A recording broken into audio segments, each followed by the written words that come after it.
Welcome to another episode of Tech Talk Radio. I'm Andy Taylor.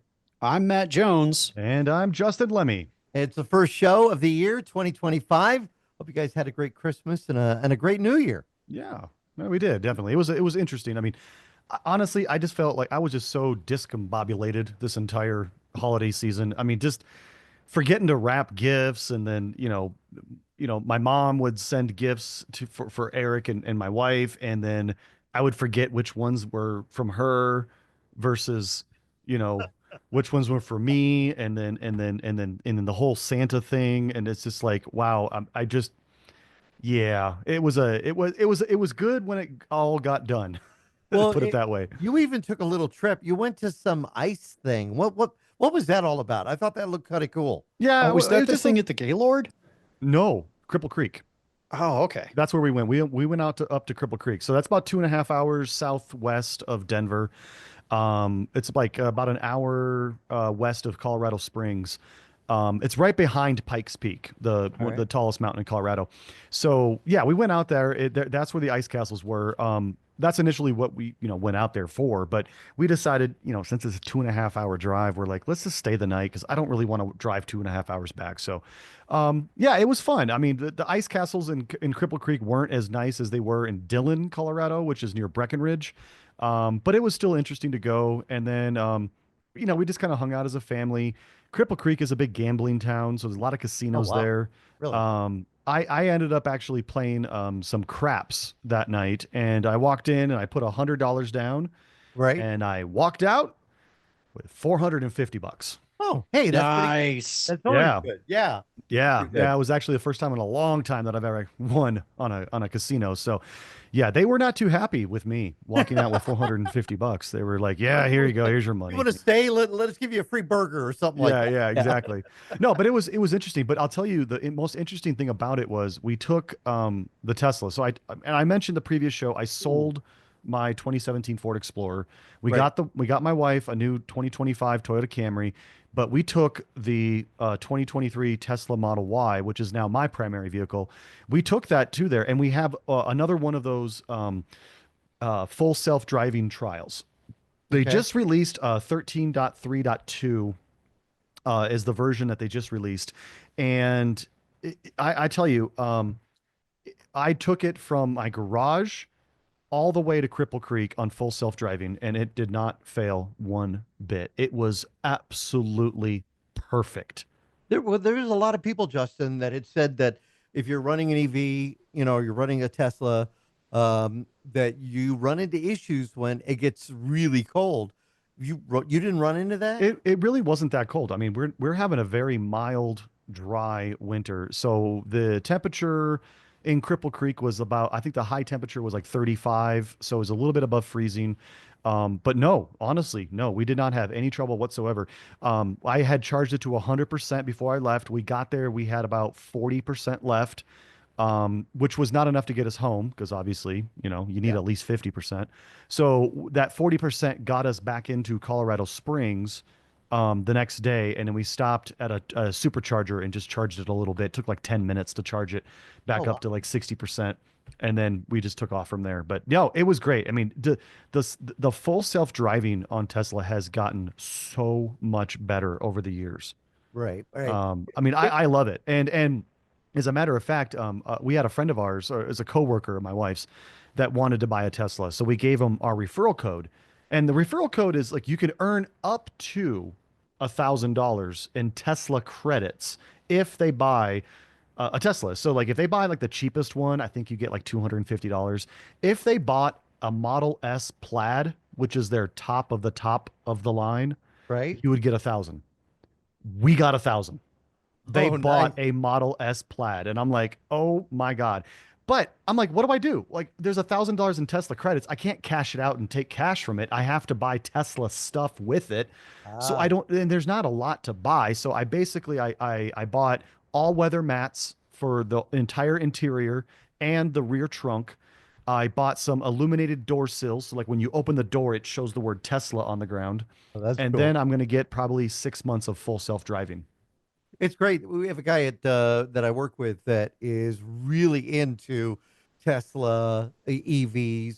and he was just telling me about the Lightning. It's a Ford, the Ford Lightning, which Yeah. is it's like I don't know if it's a hybrid or is it No, a that's the fully- F-150 Lightning, the truck. yeah. And he was just telling me about it. And wouldn't you know, earlier this week, like the 2 days after I was talking to him about it and how his buddy got one, he was so happy. They've had a recall. And the recall was on their drivetrain where it said that, well, the steering column could go out. I'm thinking, well, that's not good. So they're going to be replacing that. So, I mean, but it's like just like any other car. I mean, if you have a car, they issue recalls, but I think we're seeing the recalls maybe even a little stronger when it comes to the electric vehicles because people it kind of freaks people out a little more. But I don't know. It's been great because I've been able to talk to him and I've been able to relay, your experience with the Tesla, and he thought that was amazing. I mean, when we bought our Tesla, I had a very bad experience. I mean, remember, I picked it up from the actual drop-off point, and within 2 minutes, I already had a failure on the rear drive unit, which then I had to take it to the Tesla's repair center. They lifted the body off the car, put a whole new motor in the rear, and then put the body back on the car and said, "Here you go." So, I mean, to start with, yeah, I had a bad experience, but ever since then, it's been great. But I do have to say there was one other small little thing that really did suck. On the way back, we were driving, we were basically in Denver Tech Center, South Denver, and driving on the freeway, lots of cars on the freeway, and there was some complete idiot in Uh-oh. a beat up old truck towing a flatbed trailer with a bunch of rocks that were left over from whatever they were hauling, and the No. rocks were bouncing off the trailer, and it came up and it took a tiny, not a whole crack, but just a little nick off of the windshield, just a tiny little nick, and then it also hit the hood and took off a little bit of paint off the hood.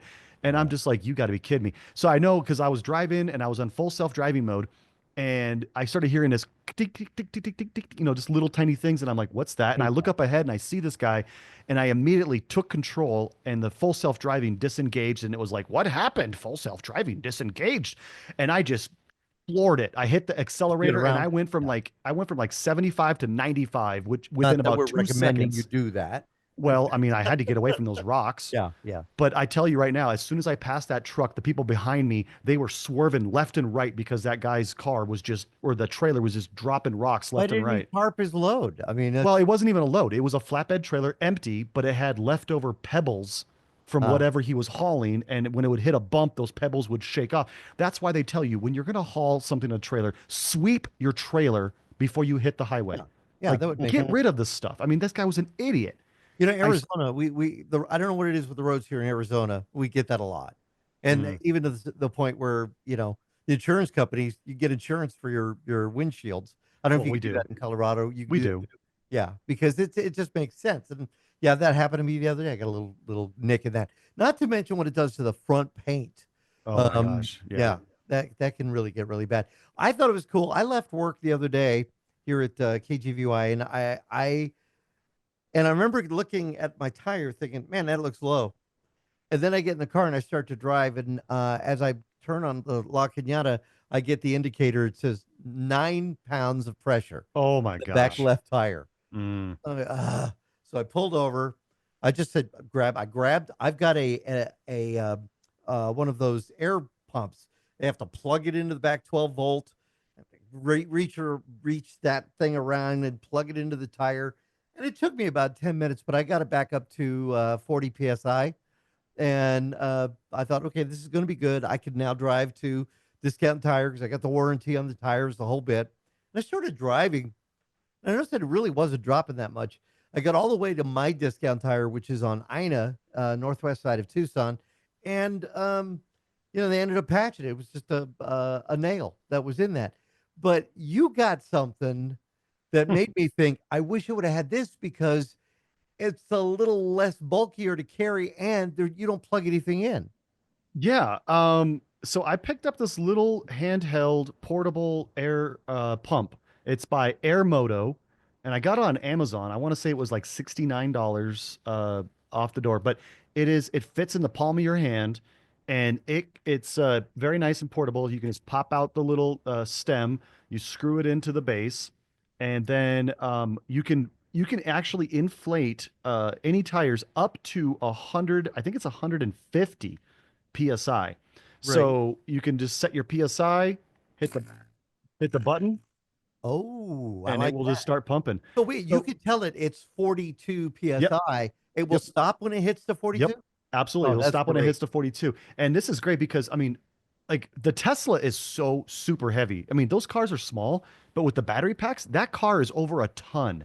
Yeah. And to be able to inflate the tires of a Tesla with a little tiny handheld device is amazing.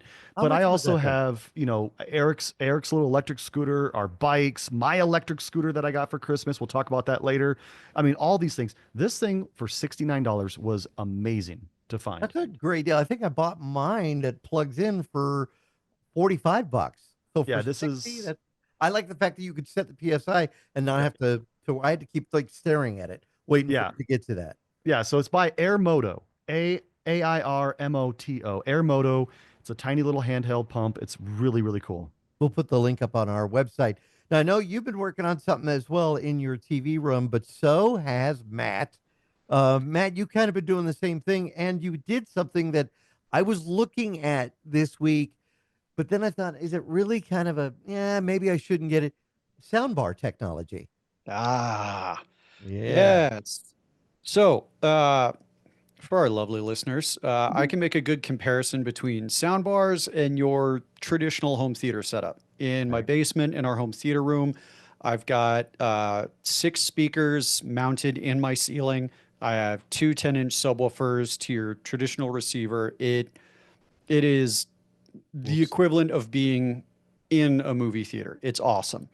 I've had a couple of different sound bars, but we decided to splurge for Christmas and replace the ones that we had. I went to Best Buy. I raided the tech graveyard and traded in a whole bunch of old equipment. Wait. Hold on. We need traded in. Yeah. What's Ah, that? okay. So I discovered this. Best Buy for the past few years has had a trade-in program What? where, similar to other sites, it needs to be able to power on, run off battery, charge, preferably not have a shattered screen, your usual like checklist of when you trade in a device. But I was trading in tablets, laptops. They limit you to a maximum of 3 devices per calendar day. But I was able to you go in, and when you walk in, you're just like, "Hey, I'm here for trade-ins." And they're like, "Oh, okay, go talk to this guy." And the dude took me over to computing, and it was, okay, give me the model, get the specifics, punch in the serial number, get your ID. They check it, and you just trade it in. I had no Tablet. idea they did that. Yeah, I didn't either until it was like, oh, you can trade stuff in towards this. And I was I've like, been letting Eric just tear apart my old laptops. I should have just traded them in. and honestly, like the trade-in process for 3 devices took me 10 minutes. That is so cool. The only thing you have to, it's supposed to come with a charger and cable. So like laptops comes with a laptop charger, and my tablets was USB plug-in, USB cable. Anything that's Apple, you have to deregister it from Find My Device and Yeah. then go on a website and turn it off there as well. And if you go to trade-in FAQs with Best Buy, they walk you through how to do that. Laptops, I was like, do I have to like do a clean install, factory reset? They're like, nah, as soon as it gets to the processing, they nuke it from orbit, do a clean, do overwrites, do a clean install, touch it up, and then they sell this used stuff, Amazing. which I Wow. thought was awesome. Do they sell it in store? Or do they do it from the online It's or? online as far Probably as I online. know. Yeah. I don't think it's done in store. I think they actually have like a Best Buy outlet site where they're selling that stuff. Or they would sell it as a refurb, probably. Oh, that's kind of cool. Yeah. So I traded in a bunch of stuff, and we got the brand new Sonos Arc Ultra soundbar and the Sonos Sub 4. The Sonos Sub 4, first off, is huge. Like Right. it's like 25 pounds. It's huge. The setup it was a little wonky. It wasn't quite as smooth as they say it'll be because you have to do everything through the app. Right. But honestly, we set up that sound bar for our upstairs, our main level TV, where like I don't want to go downstairs, turn everything on. Like that's just easy place to sit, watch something. That combo of the Sonos Arc and the Sub 4, they wirelessly communicate. You set up a room inside the Sonos app so you can control everything, and it's unreal. It's full Dolby Atmos. The sound beautifully fills the room just with the sound bar, no satellite speakers. I can hear sound coming at me from the sides, sound coming from the rear. Because when you finish plugging everything in and getting it together in the app, it's like, okay, do true tone setup. So you tap that, you allow it to use the microphone on your phone, and it starts sending out these pulse sounds from the sound bar. And it uses that inside the app to be like, okay, he's sitting here. Here's how the sound is hitting. Here's how we tune the speakers for all the output. It was awesome. It was like the old Odyssey setup for receivers, but I didn't need a special little mic that plugged in, choose the height. I was just like, I sit here, and I held it like right where my left ear would be, and it just went through. The sound is beautiful. The dialogue is crisp. You can differentiate all the different channels. Like, we put on an action movie to try it out. We actually broke it in with Tropic Thunder. Oh my Uh, gosh, what a great movie. Yeah. because our Gen Z pseudo adoptee had never seen it. So we were like, okay, we're watching Tropic Thunder. Like, you have to watch this masterpiece of Robert Downey Jr. and Ben Stiller. Oh, don't forget the end scene with Tom Cruise. Oh, yes. Oh man. I'll loop back to that in a second, because there's a fun fact about that. But the other thing is, not only is the sound beautiful coming out of the sound bar, the subwoofer rattles my couch. And is the subwoofer behind your couch, or the subwoofer? We have the subwoofer set behind the couch in the back of the room. and then you also have surround speakers too, the two satellites? No satellite speakers with this thing. Oh, anymore. Okay. No, it's just the sound bar. Now, the other cool thing about the Sonos is all their stuff works together. So eventually I do want satellite speakers. And if I think they're the Sonos Aero 100s, you just go into the app when you plug them in and everything, and you do add satellite speakers. And it'll walk you through the setup, and it automatically pairs them to the whole system. And it just all works. But the subwoofer rattles the couch, and that's without even cranking it up. I am afraid to increase the output on it. It's that ridiculous. That one soundbar matches my two 10-inch home theater soundbars in my basement.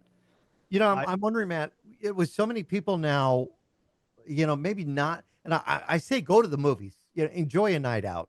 But with so many people staying home and watching movies, like, they'll wait, because now used to be it would take 2 years for a movie to hit cable, or, you know, maybe a year for it to be available on DVD or Blu-ray.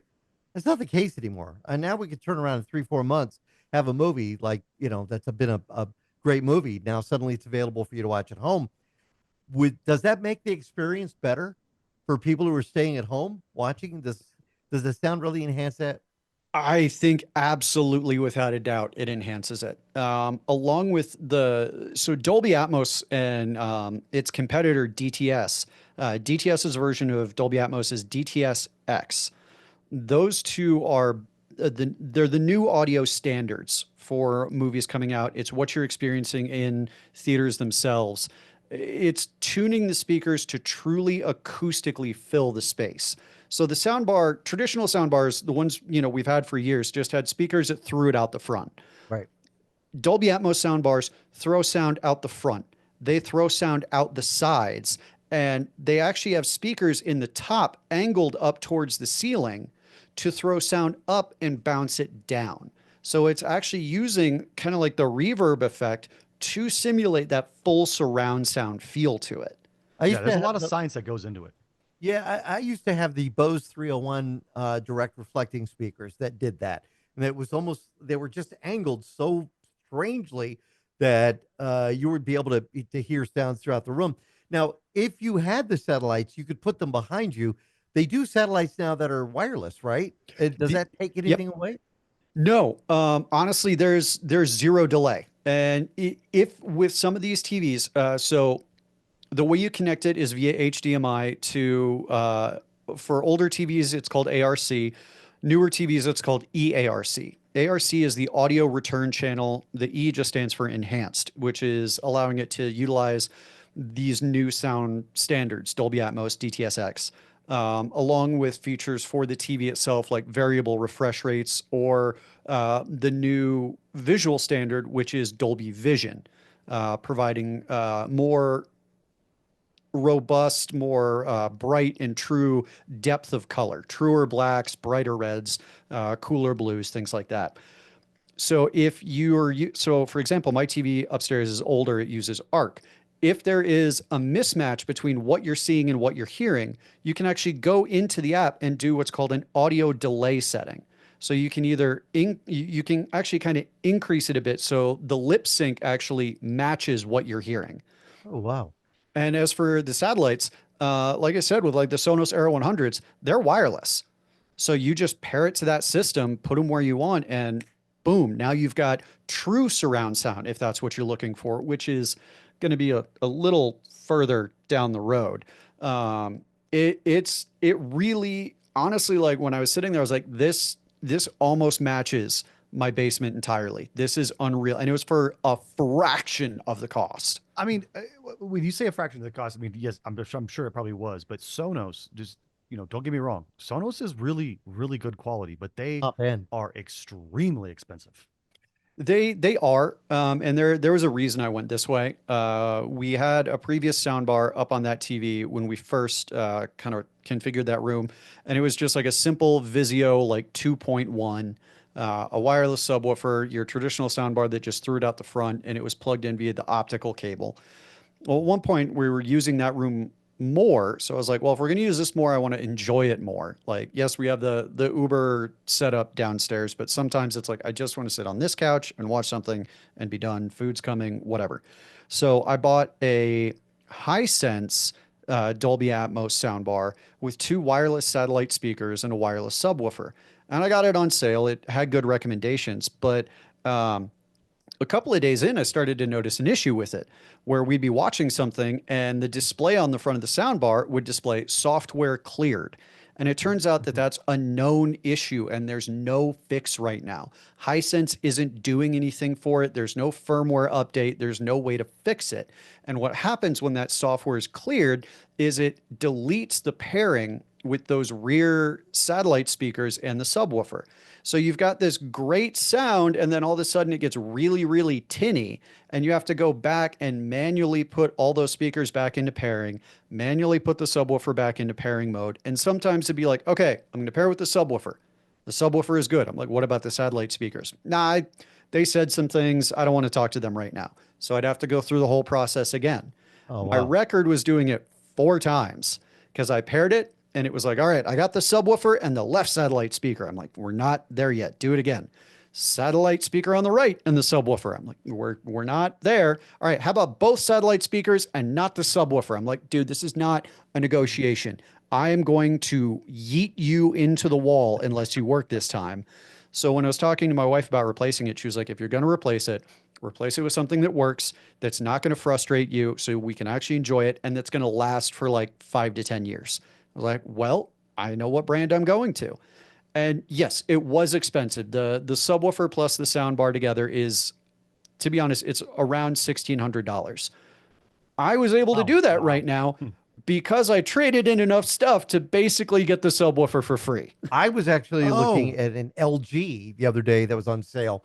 I think it was like $197. Normally $220, but now I wasn't even thinking about 1,600. And it came with the, the subwoofer, came with the bar and 2 satellites. But the thing is, and I'm sorry to interrupt you with that. Like anything else with tech, you get what you pay for. Oh, yeah. Because the Hisense, I got it for $220, and I was like, a Dolby Atmos soundbar for $220, sign me up. No. Yeah. No, it doesn't sound like it was a good deal. I'm wondering, okay, so quick question. You watched Tropic Thunder. What is the best movie to watch with a great sound system at home? Because I have one that's one of my Top Gun. favorites. Dune. Justin says Top Gun. I'm going to say Dune Part 1 or Dune Part 2. Okay. Uh, I haven't seen either of those. oh, you're breaking my Wait. heart, Andy. You've I not saw seen the Top Gun? original. The original was Sting. You You've know? not seen Top Gun? Oh, I've seen Top Gun.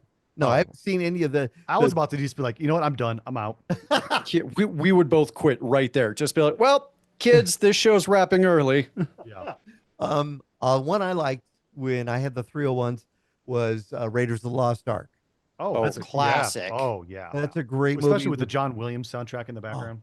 so The good. the thing about Dune 2 is Dune Part 1 and Part 2 are both phenomenal movies. They're I have my issues with some deviation from the source material, but I'm a purist. But the sound matches the visual scope of that movie, which I think was really important. There's this one great scene in the like almost like really early in Dune Part 1 where you see the Guild Trade starship way up in orbit around planet Caladan, which is home of our protagonist, Paul Atreides. There's this big hollow tube, and you see this itty bitty little white dot come out of it. And then the next scene, we are on Caladan, and we see this little white dot landing, and that white dot is bigger than a house. Oh man. And you see this thing landing, and like the bass is shaking the room, the music is swelling, and it just provides this amazing sense of scope. The shot is meant to make you feel small. It is made to make you realize that there is a scope and magnitude in this universe that our brains cannot comprehend yet. And the music and the sound matching that is just, oh, chef's kiss. If you really want to kick in a sound system and be like, all right, let's see what this has got, put in Dune Part 1, put in Dune Part 2, crank it up. Part 2, they're summoning a sound worm with something called a thumper. And Oh the man. and the bass, it like when the thumper hits and you feel Right. the bass, you feel that bass in Yep. your chest. Bass drop. Do you think maybe it could enhance a Hallmark movie? Oh, No. Get a little shut more. up. The only thing that could enhance a Hallmark Andy, movie yeah. is a flamethrower to Yeah. burn the Hallmark movie down. Yeah. Oh, Andy, we've been down this road before. Please don't make me pull out the heavy flamer and take you apart. all right. Listen, we got to take another quick break. We'll come back coming up in just a bit. I want to talk about Justin's setup. He's changed something. If you've been watching the video, you've noticed that we're going to talk about how he did that. You did the same thing pretty much, Matt. And I think a lot more people are going to be doing that. Make your home a theater. Why not? Mhm. We'll be back with more of Tech Talk Radio. I'm Andy Taylor. I'm Matt Jones. And I'm Justin. Let me find us on Facebook at facebook.com/Tech Talkers. We'll be right back. So I also took on a project, over the holidays. I had a white elephant gift exchange, and I ended up winning a professional quality dartboard. I think I talked about that one of the shows. Yeah. It's a bristleboard dartboard with steel tips, and I put it back in the corner over there. But with that position where it's at, it was really close to my old TP Casa LED lights and the Japanese lamp that we had. And Misa was like, I really don't like this. And I'm like, this gives me an idea. So I went out and I actually purchased the whole setup, the Go V TV LED lights. So there's LEDs all around the back of the television. And then what they call it, I think it's called Dream Theater. Right. And you can connect other lights. So I bought these two little lamps. If you're watching the video, you can see the little lamps right here that I'm pointing at. But these little LED lamps sit off to the side of the television, and they also connect to the Go V LED lights on the back of the TV. Now, you're probably wondering, well, how do the LEDs know what's on the television to change the light? On the top of the television, and again, in the video, if you're watching our video, you can't really see, it's a little blurry, but there's a little camera that sits on top of the television and looks down at the screen. Oh, wow. And then you calibrate it and you tell it where the positions are of the screen, so then it knows when and where to change the LEDs. Not only do I have the behind the TV LEDs and the side lamps, I've also got two new LED lamps that are going to be coming in that I'm going to put on the back walls that are also going to connect to Dream Theater. So basically the entire room will change color with what's based on the television. So now you're watching, say you're watching a movie and the scene is darkness, and it's like, like Predator or something like that, right? Sure. The colors will kind of correspond. But Yeah. So like when on the if it's a dark scene where it's like basically black on the television, the lights will actually dim all the way down to a very, very fine white dim, just kind of more of like a background filler kind of right, thing. But it's very, very small. And then it doesn't matter if there's fast action on the screen or what. This thing keeps up within, I want to say it's probably within about 20 to 30 milliseconds of so what changes on the screen, it'll it change the does LEDs. so it doesn't detract from what you're seeing. I mean, I would think like you're watching a movie, maybe it would be No, detracting, but it's not. no. I mean, like, the first like 5 or 10 minutes or so of watching something, I was kind of like, wow, this is different. Like, but once you get into it, it is just absolutely perfect. And it really enhances the overall theater experience, I would say. You don't get this in a regular movie theater. They just turn off the lights. You don't Yeah. get all the extra. But what I like about this is I like to keep our room dim for movies, but then Misa, who has dark eyes, being Japanese, she's like, "Hey, it's too dark in here." So to have this extra LED behind it adds extra light to the room, and now she's totally cool with having the lights off. All right. For example, because I'm trying for our listeners to understand this too. Say you're watching Ocean's 11, which takes Mhm. place in Las Vegas, Oh yeah, and I think they're working on a brand new one as well. But yeah. when the Vegas lights come up, do the lights kind of on your Govee kind of correspond to that? Absolutely, yeah. Like if you're looking at like the Bellagio on the left side of the screen, the left side of the TV and this left lamp will start flickering and doing stuff, and then versus the right, whatever, it'll match exactly what's on the screen. Oh, that is so cool. Yeah. Now, Matt, you did something similar, and it was around about the same time that Justin was doing his. I did. So kind of what also led to replacing the soundbar is I was visiting my parents for the holiday for Christmas, Mhm. and my first day there, my dad was like, "Hey, we're looking at replacing the TV and the soundbar. Would you mind going shopping with me and show me what I need to get?" It's like, "Sure." You sticking about the same size, and he was like, "Yeah, like a 65-inch TV because they have an old school like big old hutch style entertainment center." Which Mhm. limits the size of the TV they can get. Well, in my experience and talking to people who are much smarter in the AV side of things than I am, um, I've always been told if you're going to go 65-inch or bigger, if you're going to do a big panel, you go Sony. So my dad and I went to Best Buy and we got them a Sony Bravia 8 OLED TV. And I do want to talk about that in just a second because there's something really cool in there. Um, and we got the whole thing set up. And before, I had just like a dumb set of LED lights on the back of the TV that I showed my parents back when we lived in the same state. And I would just like cycle through the rainbow colors. So we get everything set up, and my mom's like, but what about my backlights? I liked my pretty lights. So I went back to the store and I was talking to the dude there, and he recommended the Govies as well because they had Govies and they had Nano Leaf, and there's also Philips Hue that has this as well. Uh, Govee and Philips both have a solution, which is an AI sync box, which is where I talked earlier about the ARC, the audio return. It carries audio and visual data because it's an HDMI. You plug the cable into this little box, and then the box can go other places, and that reads the data from the video and changes the lights that way. And he was like, honestly, I've done the camera, I've done the sync box. I will always do the camera. It never Camera. fails. Yeah, the camera's so much better. So I was like, all right. So we picked that up, went to my parents. I set the whole thing up and we broke it in with the movie Red One. Ooh, we watched that too. We We, watched Whoa. that. and that movie, I'll be honest, like, it's not going to win any awards, but man, is it a fun watch. Oh yeah. Like, it's just fun. And I'm Yeah. watching this where, like, we're in the North Pole, there are lights twinkling everywhere, and I see the TV doing the same thing. And I was like, ah, man, I'm going to have to buy that when I go home. You know, So I did. I, speaking of Red One, real quick, I just want to mention Eric was like, I don't understand how Santa gets in everybody's house. And I'm like, I don't know what to tell you, buddy, but we're watching Red One at the end of the movie, how Santa like shrinks down and jumps through like a gutter or whatever. And I'm like, oh, there's the answer to your question. He's like, oh, okay. Also, Santa was built in that movie. Oh yeah. Let's go J.K. heavy. J.K. Simmons put on some weight for that Yeah. role. Yeah. Yeah.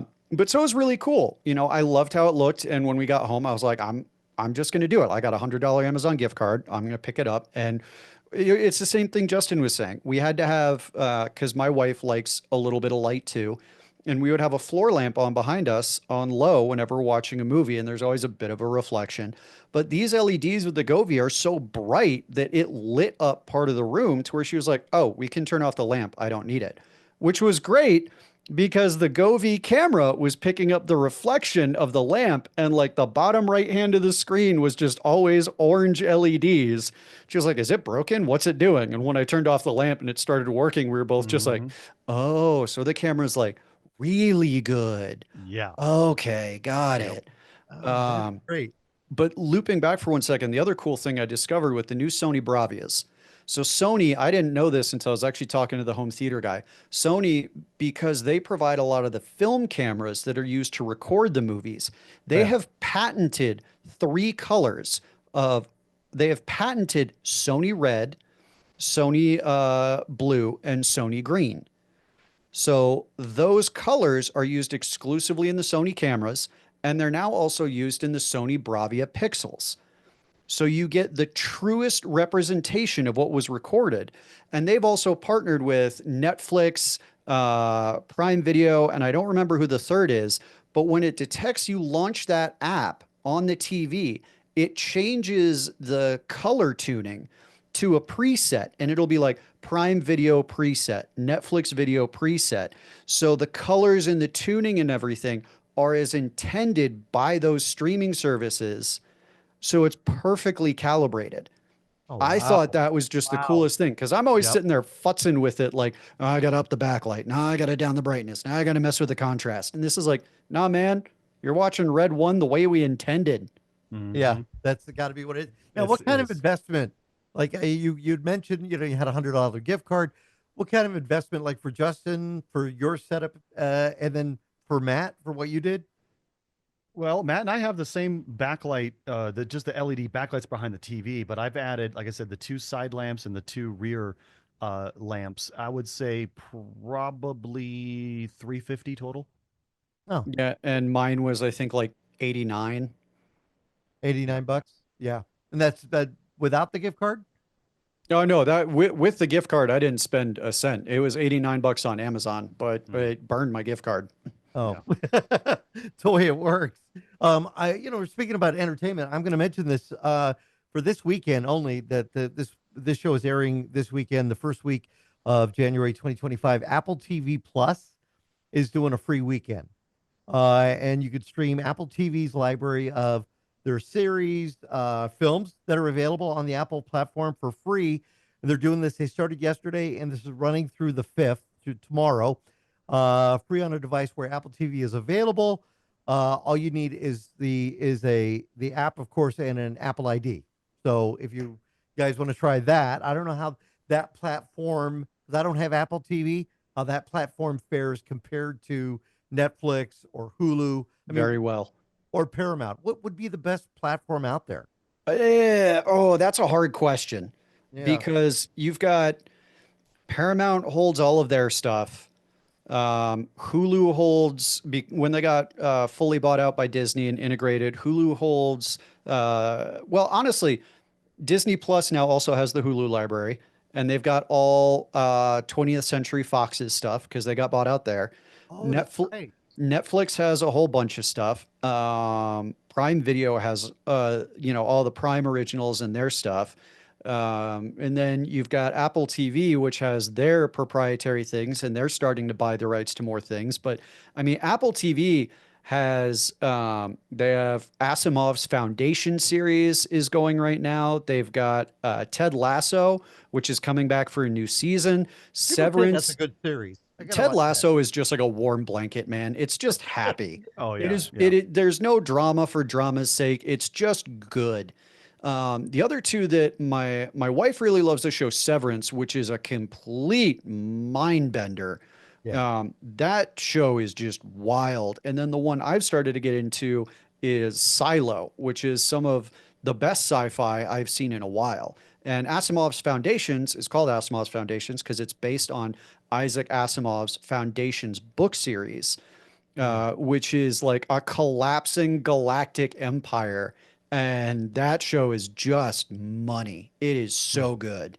Now, I'm wondering with the lighting setup that you have with the Govies for both of you guys, do you do console gaming on your big screen TVs? Like, Yes. I Xbox, do. I haven't done PlayStation? it yet. Yeah, I'm wondering how that would affect. It would be the Doesn't same. It's the same thing. I was playing it actually won game of the year this year. Astrobot on PS5. Hmm. And I was playing that and it was matching the same colors. Oh wow, Yeah, I that's mean, cool. the camera doesn't care what you're playing or what you have on the TV. It's looking at the television and determining what colors to display. So it doesn't matter what you're watching. Does the same go with the sound when you're playing a game, like for the soundbar situations, soundbar setups? Like if you want to play, a Final Fantasy or You can even put it into music Fallout, mode. you can put it in music mode and it'll be just as good. Yep. For the soundbar, I don't have to change a thing because the audio return channel.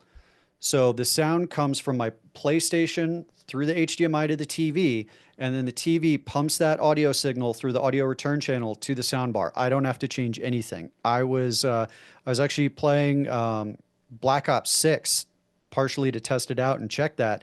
And I heard the guy coming up behind me right before he stabbed me. Oh, I was like, I hear footsteps. Ah, that would be why I'm dead now. Congratulations, but thank you for helping me test that feature. Yeah. well, we know it works. All right, we can take another quick break. We want to know what is the difference as people look into 2025 for a whole year ahead between passkey and a password. And Matt, you kind of can give us a little breakdown on that.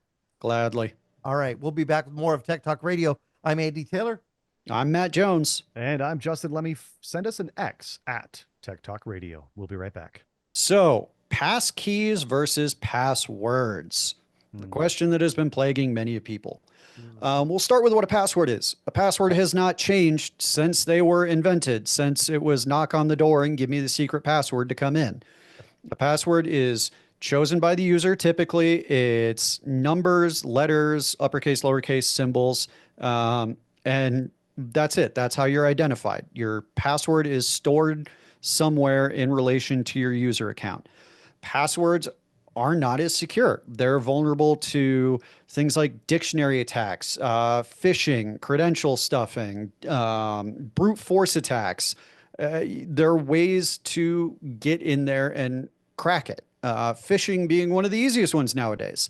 Somebody calls you, hey, I'm from Microsoft Tech Support. There's something wrong with your computer. Give me your password and let me help you. That's what Keylogging. You can grab a password. Yeah. keylogging is another one. Rainbow tables. These have been around so long, we could spend an entire show just rattling off ways to steal a password. Passkeys are something that are vastly different now. Passkeys, the full literal definition is a cryptographic key authentication method that eliminates the needs for passwords by using what are called private public key pairs. Now, to explain that last part is the really important part. A private and public key pair are two things that work together. Your public key is one that you can give out. Your private key only stays with you. You never give out your private key. So when you go to authenticate, somebody comes in with your public key and says, okay, hey, here's your public key. Does it match your private key? Yes, it does. Okay, now you can come in. Pass keys, that's what they are. And they're stored and tied to a specific device. On computers, it's something called a TPM, a trusted platform module. On mobile devices, it's usually, what is it called? A secure enclave. So when you log into a site and it's like, hey, would you like to store this with a passkey? We'll use a mobile phone, for example. Hey, instead of a password, would you like to set up a passkey? I had that when I logged into the Lowe's app the other day to add my Lowe's gift card because I want more power tools. I'm not sure I should be allowed them, but I want them. Right. And it says, hey, set up a passkey. And I'm like, cool. It's like, all right, put your thumb on the thumbprint reader. And I do. And that creates a passkey tied to that device. I can't use it on my computer. I can't use it on a Mac or somebody else's phone. It is tied to that specific device. So when I go to log in, it's like, hey, give me your passkey, and I use my thumbprint. It can be your thumbprint. It can be with Apple. It can be your Face ID. Go ahead, Justin. What happens then if you're like you've created a passkey for a website, and you've done the passkey on your phone, but let's say you're on your computer and it's telling you to log in with your passkey, and I'm like, well, I don't have a passkey because I don't have a thumbprint reader on my desktop computer. How does that You work then? usually underneath that is I don't have a is a link that says I don't have the passkey or log in with password or something like Yeah, that. It's sometimes I've seen that, but other times I haven't, and it just becomes a Will real it coordinate pain. with, maybe it'll coordinate with your smartphone? Then you would log in from there. There are some Hmm. where you're seeing that more with more devices. For example, like say you're logging in your Apple ID somewhere else, it's like, okay, pushing to your trusted device. Right. And then you'll go to your trusted device and approve the login. That's using your passkey.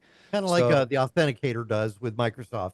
Arc right, Authenticator, yeah. Microsoft Authenticator, Duo, Okta, RSA. That's really all it is just moving. And it's funny. I was talking to somebody about this. God, it had to be like a decade ago. I was like, I'm telling you, at some point, passwords are going to go away and you're going to have certificates tied to your account. And your certificates are going to be how you log in and identify yourself. And here we are, 10 years later. I'm a tech prophet, apparently. Because 10 years later, that's what passkeys are. They are just a pair of certificates, which are much, much more secure. You can't brute force a passkey. You can't keylog a passkey. There's no rainbow tables. There's no phishing. Well, phishing is questionable, but there's no real way to get that because inside of secure enclaves, inside of TPM chips, that's all encrypted. Hmm. Now It's stored and encrypted. I have product from YubiKey, which is basically a hardware key, Yep. and I love it because again, it can work hardware. It's probably the for the best type of connection. I think we're going to see more of that as a part of computers. We've seen it as part of laptops where you have a biometric reader available on those. So maybe we'll see that maybe the norm in 2025. And YubiKeys also fall on that list of something that's for a trusted platform. It stores it in the memory of that little YubiKey. I know YubiKey is coming in old school USB-A. It's also coming in USB-C now. So if you do USB-C, most laptops have USB-C ports. PCs are now coming with USB-C ports. You could just do that. You can plug it in your phone, dink there, okay, take it to your computer, plug it in because it's stored on that device. Great stuff. Great explanation of that. Interesting. So I got to tell you something bad that happened to me, and I am guilty of preaching but not following the word. What did Um, you do? well, so I have on my desktop, I have a two terabyte installed in my system, and on the desktop I have a Western Digital MyBook, which was 8 terabytes, and then I have a Seagate desktop hub, also 8 terabytes. And a project that I had, it was around about August of this year, or last year, I should say now, was taking everything from the Western Digital MyBook and organizing it and putting it onto the desktop hub. And I put it in nice order. I've got photos, I've got documents, I've got stuff from the early days of my radio career, audio, all the Tech Talk radio shows from 1995. And the other day, I'm at the computer and I hear, and remember, I deleted everything off the my book once I moved it over. And I'm hearing like a squirrely sound, Oh no. like Mm-mm. squirrely, not clicking, but squirrely. And I remember looking at the drive going, huh, wonder what that is. And the next day, I go to use it and I see the drive light up and then the drive light goes away. I'm like, what the Uh-oh. heck is that? So I unplug it, plug it back in, same thing. So I grab it and I shake it a little, same thing. And I realize, oh no, I think my drive has just failed. So I went ahead and I took it out of the enclosure, in case it's just the power supply that's in the enclosure. And got the archive drive, plugged it into a couple of cases I have for testing it out. get nothing out of it.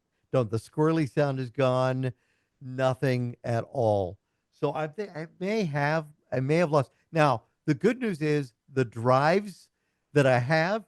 I had just recently bought myself a SanDisk Extreme portable drive that came with their software for recovering. It's the same software I've been using for years, the data recovery software, and I've been using that. But the Western Digital MyBook would crash about 67% in, so the MyBook Oh. is going too.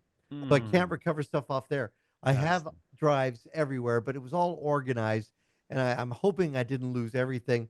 I've been in touch with Five Star Data Recovery to see if they can pop it into a white room, a clean room, and maybe go through it and see. But yeah, make the backups and be redundant. Don't just have one backup, have two. If I would have had two, I'd be safe, and I wouldn't be admitting my failure of my hard drive failure, but it can happen. Hmm. Not good. I'm sorry, buddy. Yeah, Yeah. that sucks. Yeah.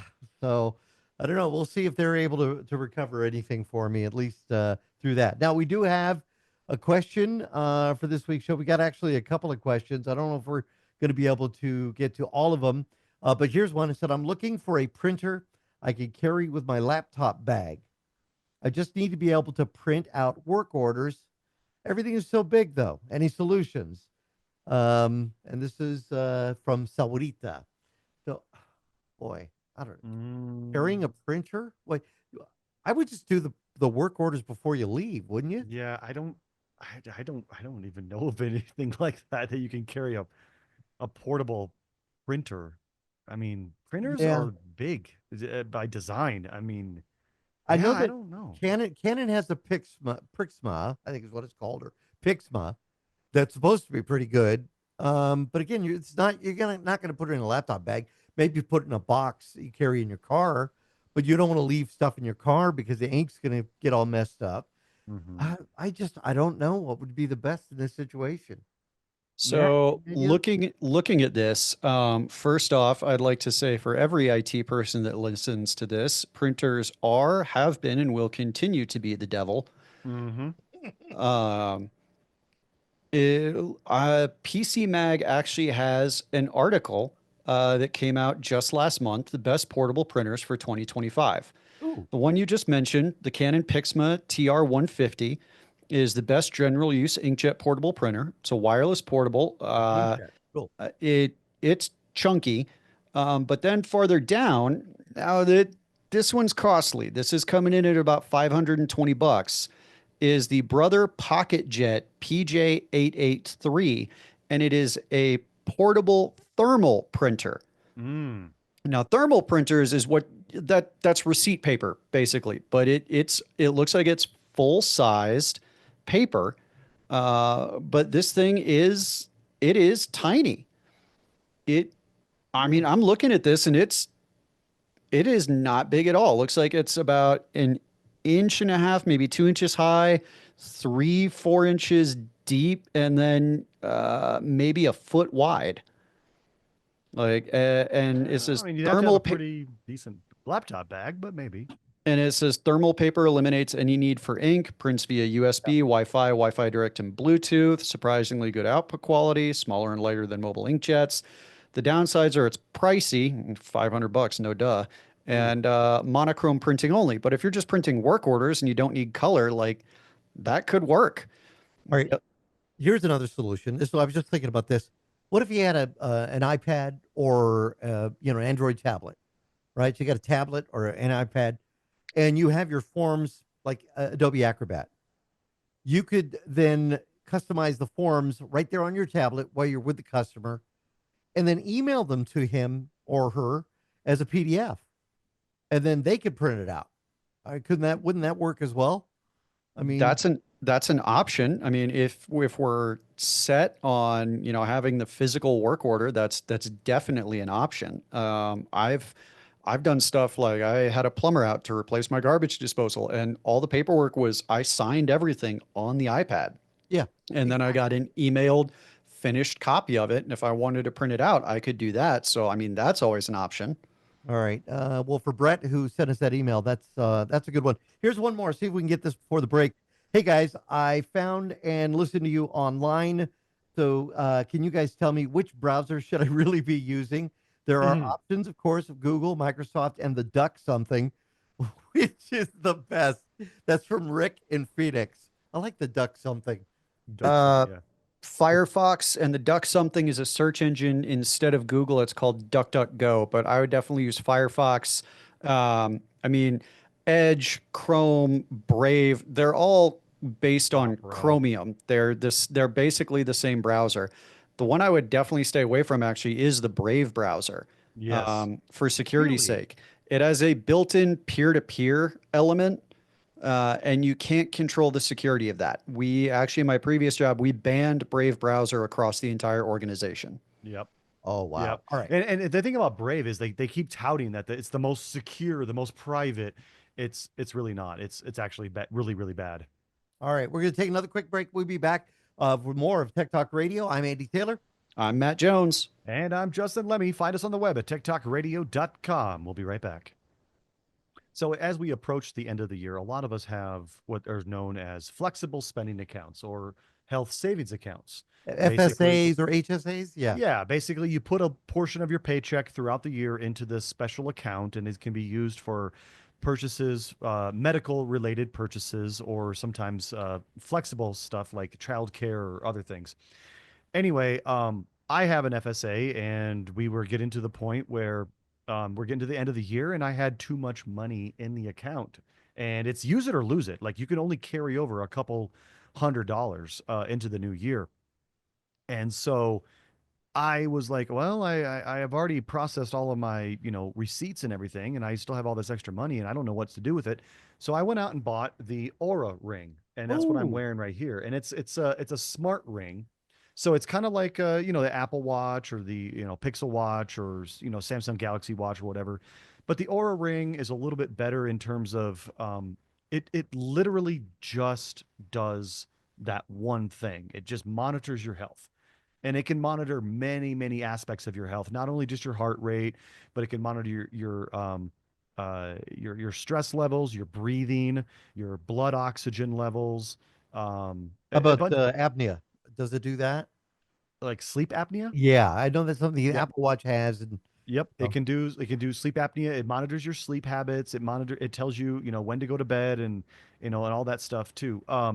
But it does a pretty good job about it. And this was about I want to say this was like, I think it was 399 before tax. right. So it's a little bit pricey, but basically how I do it is you go to Best Buy. Best Buy is an authorized retailer. They have a bunch of like ring sizes that you can try on right there. They have like a ring sizing kit. So you basically try it on, and what they tell you to do is you tell you to wear it on your index finger or your middle finger.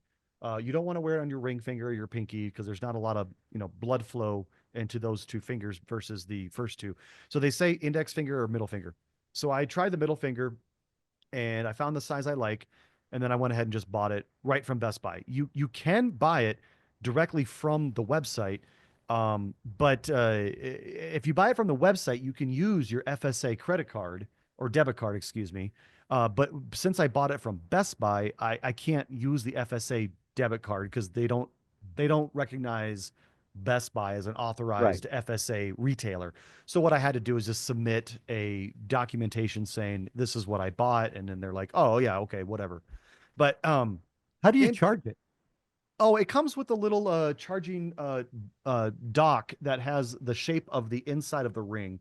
And so you just set the ring over it, and it's kind of like a NFC charging, near field Right. communication, wireless charging on it. Um, but interesting is I did ask the FSA company that I'm with, and I said, I notice here that you cover the cost of the ring, and you cover the monthly charge, because there is a monthly charge if you want access to all the features. It's like Oh, 5.99 a month or something like that. I don't all remember right. exactly. But they don't cover the yearly. Now, this is just my particular FSA. But they're like, "Yeah, I don't make the rules. I don't understand." But if you pay for the year, you actually get a discount, obviously, than paying monthly. But it's so weird that my FSA company will pay for the monthly subscription, but they won't pay for the yearly. subscription, which whatever. It's just a minor thing, but the Aura Ring is really good. It is waterproof. You can wear it Right. while you're showering. You can wear it while you're washing your hands. I do find that it gets a little bit annoying after I wash my hands because water does get in between the ring and the skin. And so then I feel it kind of slips around a little bit.